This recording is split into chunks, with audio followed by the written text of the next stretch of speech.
बिस्मिल्लाहिर्रहमानिर्रहीम। अस्सलाम वालेकुम दोस्तों, उम्मीद करता हूँ आप सब खैरियत से होंगे। अल्लाह ताला आप सबको खैरियत से रखे। आज की हमारी वीडियो का टॉपिक है जापानी फल के फ़वाइद।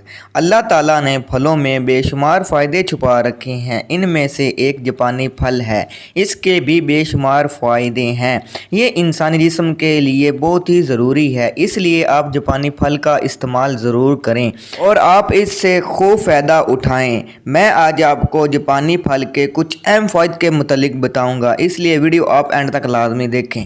वीडियो शुरू करने से पहले हमारे चैनल को सब्सक्राइब करें और साथ ही बेल आइकॉन को दबा दें ताकि हमारी नई आने वाली वीडियो का नोटिफिकेशन आपको मिल सके। तो चलते हैं वीडियो की जानिब। जापानी फल में vitamin A, C, E, B की भारी मकदार पाई जाती है। जापानी फल को लोग अमलोक और दीगर नामों से पुकारते हैं। अपने अंदर ऐसी ऐसी खूबियां रखता है कि इस फल को खाने के सिर्फ फ़ायदे ही फ़ायदे हैं। जापानी फल खाने से मुख्तलिफ बीमारियों के ख़िलाफ़ क़ुव्वत मुदाफ़ियत में इजाफ़ा होता है। अगर आपको वज़न में कमी करना चाहते हैं या कब्ज़ को दूर करना चाहते हैं या दिल की बीमारियों पर काबू पाना चाहते हैं तो ये फल ज़रूर खाएं और फिर असर देखें।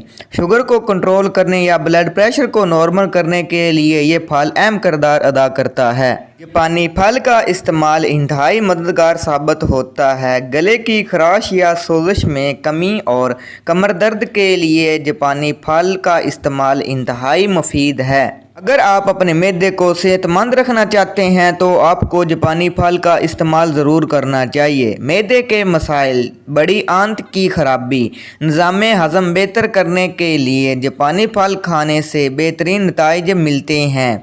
जापानी फल दिल की बीमारियों पर भी काबू पाता है। अगर आप अपने दिल को सेहतमंद रखना चाहते हैं तो आप जापानी फल का इस्तेमाल ज़रूर करें। रोज़ाना एक जापानी फल का इस्तेमाल आपको कैंसर जैसी बीमारियों से महफूज रखता है। अगर आप अपनी नज़र को तेज़ करना चाहते हैं तो आपको जापानी फल का इस्तेमाल करना पड़ेगा। इसके अलावा अगर आपके पट्ठों में दर्द या पट्ठों की खिंचाव का मसला है तो आपको जापानी फल का इस्तेमाल करना पड़ेगा। तो दोस्तों, ये थे कुछ जापानी फल के अहम फ़ायदे। अगर वीडियो आपको पसंद आए तो आपने इसे ज़रूर लाइक करना है, चैनल को सब्सक्राइब करना है और दुआओं में याद रखना है। अल्लाह हाफिज़।